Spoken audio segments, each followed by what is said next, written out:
ఆదికాండము 21వ అధ్యాయము. యెహోవా తాను చెప్పిన ప్రకారము శారాను దర్శించెను. యెహోవా తానిచ్చిన మాట చొప్పున శారాను గూర్చి చేసెను. ఎట్లనగా, దేవుడు అబ్రహాముతో చెప్పిన నిర్ణయ కాలములో శారా గర్భవతి అయి అతని ముసలితనమందు అతనికి కుమారుని కనెను. అప్పుడు అబ్రహాము తనకు పుట్టినవాడును తనకు శారా కనినవాడునైన తన కుమారునికి ఇస్సాకు అను పేరు పెట్టెను. మరియు దేవుడు అబ్రహామునకు ఆజ్ఞాపించిన ప్రకారము అతడు 8 దినములైన వాడైన ఇస్సాకు అను తన కుమారునికి సున్నతి చేసెను. అబ్రహాము కుమారుడైన ఇస్సాకు అతనికి పుట్టినప్పుడు అతడు 100 వాడు.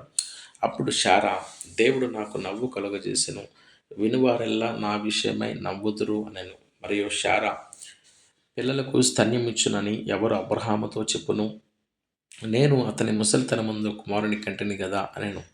ఆ పిల్లవాడు పెరిగి పాలు విడిచెను. ఇస్సాకు పాలు విడిచిన దినమందు అబ్రహాము గొప్ప విందు చేసెను.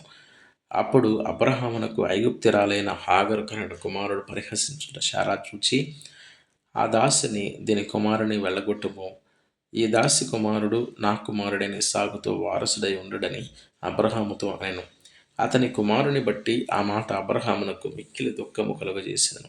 అయితే దేవుడు, ఈ చిన్నవాని బట్టియు నీ దాసిని బట్టియు నీవు దుఃఖపడవద్దు. శారా నీతో చెప్పు ప్రతి విషయములో ఆమె మాట వినుము. ఇస్సాకు వలన అయినదియే నీ సంతానము అనబడను.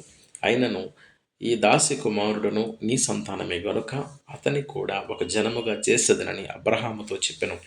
కాబట్టి తెల్లవారినప్పుడు అబ్రహాము లేచి ఆహారమును నీళ్ల తిత్తిని తీసుకుని ఆ పిల్లవానితో కూడా హాగరునకు అప్పగించి ఆమె భుజము మీద వాటిని పెట్టి ఆమెను పంపివేశెను.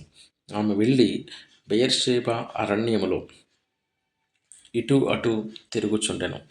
ఆ తిత్తిలోని నీళ్లు అయిపోయిన తరువాత ఆమె ఒక పొద క్రింద ఆ చిన్నవాని పడవేసి, ఈ పిల్లవాని చావు నేను చూడలేనని అనుకొని ఇంటివేత దూరము వెళ్ళి అతనికి ఎదురుగా కూర్చుండెను. ఆమె ఎదురుగా కూర్చుండి ఎలుగెత్తి ఏడ్చెను.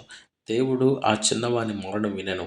అప్పుడు దేవుని దూత ఆకాశము నుండి హాగరును పిలిచి, హాగరు, నీకేం వచ్చినది? భయపడకుము. ఆ చిన్నవాడున్న చోట దేవుడు వాని స్వరము విని ఉన్నాడు. నీవు లేచి ఆ చిన్నవారిని లేవనెత్తి నీ చేత పట్టుకొనుము, వానిని గొప్ప జనముగా చేసేదనని ఆమెతో అనెను. మరియు దేవుడు ఆమె కన్నులు తెరిచినందున ఆమె నీళ్ల ఊట చూచి వెళ్ళి ఆ తిత్తిని నీళ్లతో నింపి చిన్నవానికి త్రాగనిచ్చెను. దేవుడు ఆ చిన్నవానికి తోడై ఉండెను. అతడు పెరిగి పెద్దవాడై ఆ అరణ్యములో కాపురం ఉండి వెలుకాడాయెను. అతడు పారాను అరణ్యములో ఉన్నప్పుడు అతని తల్లి ఐగుప్తు దేశము నుండి ఒక స్త్రీని తెచ్చి అతనికి పెళ్లి చేసెను.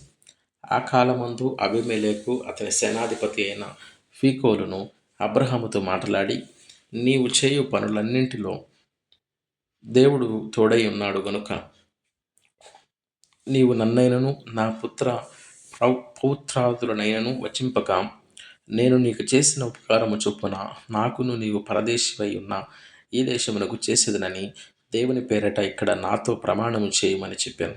అందుకు అబ్రహాము ప్రమాణము చేసేదను అనెను.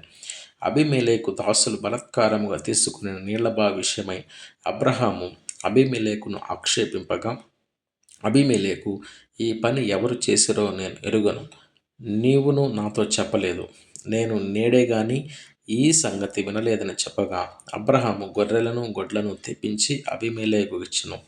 వారిద్దరూ ఇట్లు ఒక నిబంధన చేసుకునిరి.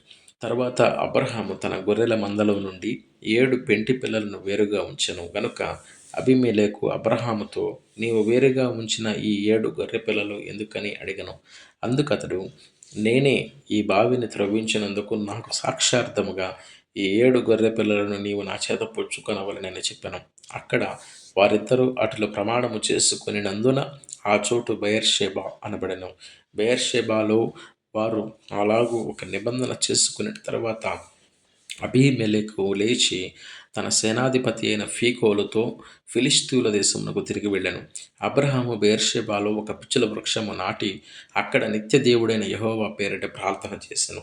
అబ్రహాము ఫిలిష్తీయుల దేశములో అనేక దినములు పరవాసిగా ఉండెను.